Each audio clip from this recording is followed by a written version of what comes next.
এদিকে আবারও হতে পারে একটা নির্বাচন। ইউনূসের উপদেষ্টারা পালালেও রক্ষা নেই। নির্বাচনের আগ মুহূর্তে একই বার্তা দিল শেখ হাসিনা। পদত্যাগ করতে যাচ্ছেন প্রধান উপদেষ্টা ডক্টর মোহাম্মদ ইউনূস। ক্ষোভ ও হতাশা থেকে অন্তর্বর্তী সরকার প্রধান অধ্যাপক ইউনূস পদত্যাগ করছেন। যে কোনো মুহূর্তে ঘটবে অঘটন। আওয়ামী লীগকে নিয়েই নির্বাচন, দিল্লি থেকে কৌশলী হাসিনা। শেষ মুহূর্তে বাতিল হচ্ছে নির্বাচন। কিছু দেখতেছি আর শুনতেছি 12 তারিখে নির্বাচন না, নাটকে কিছু ঘটতেছে। ঢাকায় নির্বাচনী আমেজ বা উৎসব নয়, যুদ্ধ একটা ভাব। আর সেই ভাব দেখে এরই মধ্যে যুক্তরাষ্ট্র ও লন্ডন সহ একাধিক দেশ এই দেশে থাকা তাদের নাগরিকদের কঠোর নির্দেশনা দিয়েছে। বাংলাদেশের নির্বাচন ঘিরে যে অস্থিরতা তৈরি হয়েছে তাতে স্ট্যাবলিশমেন্টের একাংশ হঠাৎ করেই নিজেদের অনিরাপদ বোধ করছেন। গত 1.5 বছরে যা কিছু করেছে, বেআইনি প্রয়োগ, অতিমাত্রার দমন পীড়ন, মব, আত্মতুষ্টির নীতি নির্ধারণ, সবকিছু জবাবদিহির সময় যেন চলে এসেছে। এদিকে অবৈধ নির্বাচন বর্জন ও শেখ হাসিনার সমর্থন দিয়ে আওয়ামী লীগের বিশাল মশাল মিছিল।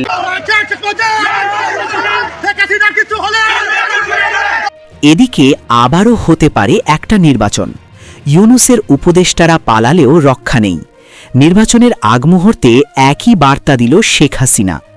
আর 3 দিন বাদে 12ই ফেব্রুয়ারি, ওই দিন বাংলাদেশে অনুষ্ঠিত হবে ত্রয়োদশ জাতীয় সাধারণ নির্বাচন। একই দিনে জুলাই সনদের ওপর নেওয়া হবে গণভোট। বিকেলে শুরু হবে গণনা। রাতের মধ্যে একটা ধারণা পাওয়া যাবে যে আগামী 5 বছর কারা বাংলাদেশ শাসন করবে। কোনো তরফে আশঙ্কা প্রকাশ করা হয়েছে যে 12ই ফেব্রুয়ারি জাতীয় সংসদ নির্বাচন বানচাল করতে সক্রিয় একটি গোষ্ঠী। সূত্রের খবর, তদারকি সরকার প্রধান সেই গোষ্ঠীর সঙ্গে যোগাযোগ রেখে চলেছেন। তিনি চাইছেন যে কোনো উপায়ে ক্ষমতা থেকে যেতে। তার সেই উদ্দেশ্য সফল হবে নাকি বাংলাদেশে 12ই ফেব্রুয়ারির নির্বাচন হবে অবাধ ও সুষ্ঠু হবে, সেদিকে তাকিয়ে সব পক্ষ। ভোটের বাকি যখন আর মাত্র 3 দিন, সেই সময় শোনা গেল আর একটি আশঙ্কার খবর। বাংলাদেশে যারাই ক্ষমতায় আসুক না কেন, তাদের নানা সমস্যার মধ্যে পড়তে হবে। কারণ তদারকি সরকার 1.5 বছরের শাসনামলে কার্যত দেশটিকে সব দিক থেকেই অন্ধকারে ঠেলে দিয়েছে। আসন্ন নির্বাচনকে কেন্দ্র করে আরও একটি প্রশ্ন ঘোরাঘুরি করছে। সেই প্রশ্ন হল, ভোটের দিন আওয়ামী লীগের ভূমিকা কী হবে। দলনেত্রী তার নেতাকর্মীদের নির্দেশ দিয়েছেন তারা যেন ভোটের দিন বুথমুখী না হয়। এটাই ছিল সর্বশেষ নির্দেশ। যদিও একাংশের মতে ভোটের দিন আওয়ামী লীগের নেতাকর্মীরা বুথে গিয়ে তাদের নাগরিক অধিকার প্রয়োগ করবেন, আর জুলাই সনদ দিয়ে আয়োজিত গণভোটে তারা প্রস্তাবের বিপক্ষে মত দেবেন। রাজনৈতিক বিশ্লেষকদের মতে আওয়ামী লীগের কর্মী সমর্থকেরা জুলাই সনদের বিরুদ্ধে মত দিলে তদারকি সরকারের তরফে সেই মতামতে জল মেশানো কঠিন হয়ে পড়বে। কোনো মহল থেকে আবার এটাও বলা হচ্ছে, জামায়াতকে রুখতে আওয়ামী লীগের ভোট পড়বে বিএনপির ঝুলিতে। তবে আওয়ামী লীগের ভোট যে একটা বড় ফ্যাক্টর, সেটা সকলেই স্বীকার করে নিয়েছেন। জয়ের তরফ থেকেও একটা বার্তা দেওয়া হয়েছে। প্রশ্ন হল, যারাই ক্ষমতায় আসুক না কেন, তাদের পক্ষে কি পুরো 5 বছরের মেয়াদ পূর্ণ করা সম্ভব হবে? রাজনৈতিক বিশ্লেষকদের একাংশ বলছেন ব্যাপারটি বেশ কঠিন। এই বিষয়ে ঢাকা বিশ্ববিদ্যালয় আইন বিভাগের অধ্যাপক শেখ হাফিজুর রহমান কারজন বলেন, এই রকম পরিস্থিতিতে যদি নির্বাচন হয়, যদি যেই মানে আপনার সরকার গঠন করুক, তাদের পক্ষে বাংলাদেশের অর্থনীতি, তারপরে আমলাতন্ত্রের স্থবিরতা, সেনাবাহিনীর মধ্যে যে স্থবিরতা, নতুন কোনো ইনভেস্টমেন্ট নেই, বেকারত্ব, প্রতিটি জিনিসকে সামাল দেওয়া খুব কঠিন হয়ে পড়বে। যার প্রেক্ষিতে 1 বছর, 2 বছর, 3 বছরের মাথায় বাংলাদেশে আরও একটা নির্বাচন করতে হবে। এবং এই সর্বোচ্চ লোকজন doctor Yunus, Nobel laureate, Ali Riaz, মার্কিন যুক্তরাষ্ট্রে পড়ান একজন বুদ্ধিজীবী, প্রকাশ্যে প্রতারণা করে তারা একটা অ্যাসাইনমেন্ট নিয়ে এসেছে ইউএসের কাছকে। সেই অ্যাসাইনমেন্টের মধ্যে মুক্তিযুদ্ধ সংবিধান বাতিল করে দেওয়া। উপদেষ্টাদের পালাতে হবে। তারা যেখানে পালিয়ে যাবেন সেখানে গিয়েও তারা নিস্তার পাবেন না। এত দুর্নীতি, অনিয়ম করেছেন। নির্বাচনের দিন আওয়ামী লীগের ভোটাররা কি করেন সেটা দেখার জন্য মুখিয়ে রয়েছেন বাংলাদেশের রাজনৈতিক মহল। আওয়ামী লীগের ভোটে নিজেদের অনুকূলে টানার জন্য বিএনপি যেমন প্রচার চালিয়েছে জামায়াতও। রাজনৈতিক মহল মনে করছে আওয়ামী লীগের ভোট নির্ণায়ক শক্তি হিসাবে কাজ করবে। শেখ হাফিজুর রহমান কারজনের মতে এমন সংকটজনক পরিস্থিতি আগে কখনো তৈরি হয়নি। তার মতে পরিকল্পনা করে আওয়ামী লীগকে নির্বাচনে প্রতিদ্বন্দ্বিতা করতে দেওয়া হয়নি। এর পিছনে একটি পরাশক্তি কাজ করেছে। যে কোনো মুহূর্তে ঘটবে অঘটন। আওয়ামী লীগকে নিয়েই নির্বাচন, দিল্লি থেকে কৌশলী হাসিনা, শেষ মুহূর্তে বাতিল হচ্ছে নির্বাচন।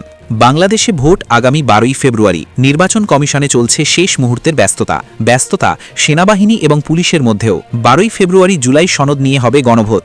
সরকার চাইছে যে কোনো মূল্যে জুলাই সনদের পক্ষে বাংলাদেশবাসী তাদের মতামত জ্ঞাপন করুক। ভোটের ঠিক 3 দিন আগে বাংলাদেশের বিশিষ্ট অর্থনীতিবিদ দেবপ্রিয় ভট্টাচার্য একটি মন্তব্য জন্ম দিল এক জল্পনার। বাক্যবাণে বিধেছেন তদারকি সরকার প্রধান ইউনূসকে। বিশিষ্ট এই অর্থনীতিবিদ দ্ব্যর্থহীন ভাষায় জানিয়ে দিয়েছেন যে তদারকি সরকারের বিদায় নিশ্চিত। গত 1.5 বছরে এই সরকার সংস্কার করার সুযোগে পেয়েছিল, কিন্তু তারা সুযোগের সদ্ব্যবহার করতে পারেনি। রবিবার রাজধানী ঢাকার একটি হোটেলে একটি আলোচনা সভার আয়োজন করা হয়। শিরোনাম ছিল অঙ্গীকার থেকে বাস্তবায়ন, রাজনৈতিক অন্তর্ভুক্তি ও গণতান্ত্রিক জবাবদিহিতা। সেই সভায় বক্তব্য রাখতে গিয়ে অর্থনীতিবিদ দেবপ্রিয় ভট্টাচার্য বলেন, আমি কেন বলতে চাই যে এই সরকারের এখন যাওয়ার সময় হয়েছে, কারণ তাদের যতটুকু সংস্কার করার সুযোগ ছিল, যেটুকু সংস্কার করার জায়গা ছিল, যেটুকু বিচার করার জায়গা ছিল, ওনাদের দম ফুরিয়ে গিয়েছে। আর ওনাদের যেটুকু সক্ষমতা, যেটুকু সম্ভাবনা, তা শেষ সীমায় চলে এসেছে। এখন যেটা ওনারা করতে পারেন সেটা হলো একটি ভালো নির্বাচন, যেটুকু করার সম্ভব।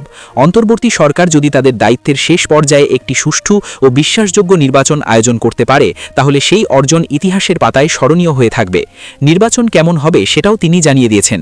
বিশিষ্ট এই অর্থনীতিবিদ বলেন, নির্বাচন যথেষ্ট অন্তর্ভুক্তিমূলক নয়, তবে অংশগ্রহণমূলক করার এখনও সুযোগ আছে। মহিলা হোক বা অন্য কোনো জনগোষ্ঠী হোক বা ভিন্ন মতের রাজনীতির মানুষ হোক, নির্বাচনে সবার অংশগ্রহণের সুযোগ আছে। দেবপ্রিয় ভট্টাচার্যের কথায়, পিছিয়ে পড়া মানুষদের ভোট আনা এবং ভোটের আগে ও পরে তাদের নিরাপত্তা নিশ্চিত করার দায়িত্ব অন্তর্বর্তী সরকারকে নিতে হবে। সরকারের সামনে ভালো কাজ করার সুযোগ এটি। সর্বশেষ ভালো কাজটি যদি করে যেতে পারে, তাহলে ইতিহাসের পাতায় তাদের জায়গা পাওয়ার একটি সুযোগ থাকবে। তিনি দৃঢ়তার সঙ্গে জানান, মাননীয় প্রধান উপদেষ্টার কথার সঙ্গে তার কাজের মিল নেই। তিনি বলেছিলেন, ধর্ম বর্ণ নির্বিশেষে সবাই এক ছাতার তলায় থাকবে। ছাতা তো খুললই না, বৃষ্টি পড়ে যাচ্ছে, ছাতা খোলে নাই। সংখ্যালঘু নির্যাতন ও নিপীড়ন প্রসঙ্গে কড়া ভাষায় তদারকি সরকারের সমালোচনা করেছেন বিশিষ্ট এই অর্থনীতিবিদ বলেন, আমি একটি উদাহরণ দিই। 19 জানুয়ারি 2026 আমাদের অত্যন্ত একজন বিজ্ঞ মানুষ আছেন তত্ত্বাবধায়ক সরকারের ভিতরে, মানে উনি সরকারের উপদেষ্টা না, বক্তা হিসাবে। উনি একটি প্রেস কনফারেন্স করে বললেন, 2025 সালে ধর্মীয় সংখ্যালঘুদের ওপর আক্রমণ হয়েছে, মানে সম্পৃক্ত 645 জন, কিন্তু এর মাত্র 71টি হলো সাম্প্রদায়িক কারণ। দেখেন, আপনারা বলেন আমরা বুদ্ধিবৃত্তির চর্চা করি, অনেক খারাপ কাজ করি, সরকারের ভিতরে থেকে রাষ্ট্রীয় মুখপাত্র হয়ে কী ধরনের বুদ্ধিবৃত্তিক অপপ্রচার করে বা বিকৃতি করে তার একটা উদাহরণ। তো আমি ভাবলাম, আমরা তো ইকোনমিস্ট মানুষ, অ্যানালিসিস করি, এভিডেন্স পেলেই তো বুঝতে চাই কিভাবে এটার ব্যাখ্যা করা হয়। 71 জন কিভাবে পেল আর 645টাই বা কিভাবে পেল? 1 বছরে শুধু সরকারি হিসাবে 645টা আক্রমণ হয়েছে ধর্মীয় সংখ্যালঘুদের ওপর। 2025 সালে সরকারি হিসাব 71টি পেয়েছেন মন্দিরের ওপর বা প্রতিমা ভাঙার ওপরে, আর বাকি এই 500 কতজন ঘটনা উনি সাম্প্রদায়িক হিসাবে দেখেন না। কিসের সমস্যা? না, ওটা জমি জিরাত নিয়ে সমস্যা। অদ্ভুত কথা। কিছু দেখতেছি আর শুনতেছি, 12 তারিখে নির্বাচন না, নাটকে কিছু ঘটতেছে। ঢাকায় নির্বাচনী আমেজ বা উৎসব নয়, যুদ্ধ একটা ভাব।